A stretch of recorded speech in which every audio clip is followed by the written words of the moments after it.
এই অন্তর্বর্তীকালীন সরকার, তার কোনো প্রিন্সিপাল পজিশন নাই। বিএনপির চাপে উনি কিছুক্ষণ ডানে ছুটেন, জামাতের চাপে তিনি কিছুক্ষণ বামে ছুটেন, এনসিপির চাপে উনি মাঝে মাঝে উপরের দিকেও উঠতে চেষ্টা করেন। এই যে যার চাপে পড়ে চলার নীতি, ঘেরাও না করলে দাবি আদায় হয় না। শিক্ষকরা যখন শাহবাগ বন্ধ করে দিয়েছে, তখন তাদের দাবি আদায় হয়েছে।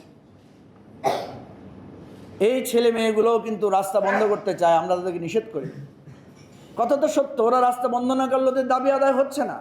ওদের সাথে উপদেষ্টারা একটু বসে কথা বলার সময় পায় না, রাস্তায় হাঁটতে হাঁটতে তাদের সাথে কথা বলে। কয়দিন পরে এই উপদেষ্টারা তো রাস্তায় হাঁটবেন, কি বলেন, ঠিক না?